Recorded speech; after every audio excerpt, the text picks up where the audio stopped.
ప్రేక్షకులకు నమస్కారం. ADN news TV మనదర్శి మన లోకల్ ఛానల్.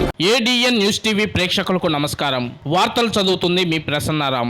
జగనన్న ఓటమిని జీర్ణించుకోలేని వృద్ధుడు ఒరిగిపోయాడు.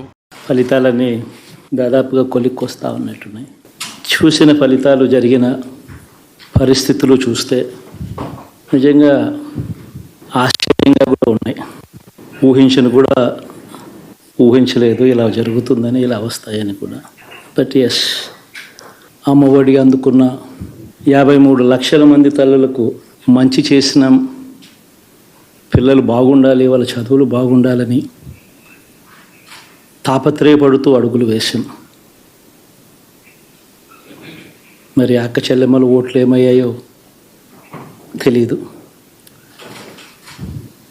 వివరాల్లోకి వెళ్తే, దర్శి మండలం ఎర్ర ఓబనపల్లి గ్రామానికి చెందిన 74 సంవత్సరాలు వయసు కలిగిన కైపు పెద్ద వెంకట సుబ్బారెడ్డి రాష్ట్రంలో వైఎస్ఆర్ కాంగ్రెస్ పార్టీ ఘోర పరాజయం పాలైందని, ఆహారాన్ని ఆపేశారని, ప్రాణాలు తీసుకోవాలనే సంకల్పంతో సంబంధిత కుటుంబ సభ్యులు ఎంత చెప్పినా వినకుండా విగత జీవులైనాడని బాధిత కుటుంబ సభ్యులు తెలియజేశారు. కైపు పెద్ద వెంకట సుబ్బారెడ్డి గారు అన్నము నీళ్లు మానుకొని వారం నుంచి 10 రోజుల నుంచి ఒక్కబట్టి ఉన్నాడు. ఏందని చెప్పి మా అమ్మ మాకు ఫోన్లు చేసి, ఈ సంగతి మీ నాన్న అన్నంగా నీళ్ళుగా తింటలేదని చెప్పి ఫోన్లు చేసి వచ్చి అడిగాము, ఏంది నాన్న నీకు ఏం జరిగిందని.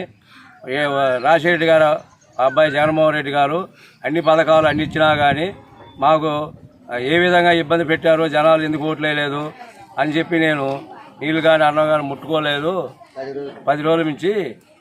అందువల్ల నేను ఏదేమైనా కానీ నాకు మనశ్శాంతి లేదు, నేను అన్నం కానీ నీళ్ళు కానీ ముట్టుకోనని చెప్పి శబ్దంగా మాట్లాడి ఇవన్నీ మా కొడుకులు అందరం కలిసి మధ్యలో అయినా కానీ నీళ్ళు కానీ అన్నం కానీ తెల్లలేదు.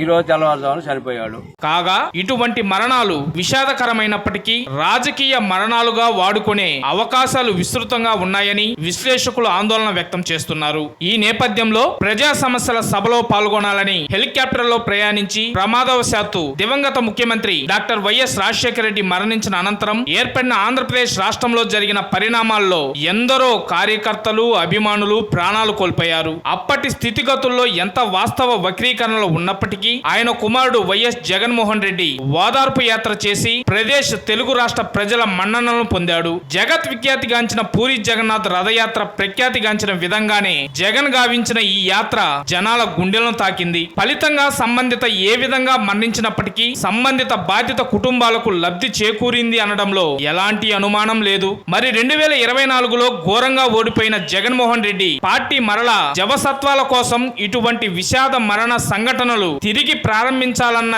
జగనన్న పాదయాత్రకు ప్రాణం పోసేందుకు జగన్నాటకం జరగనుందా అన్న అనుమానాలు స్థానిక రాజకీయ విశ్లేషకులు భావిస్తున్నారు.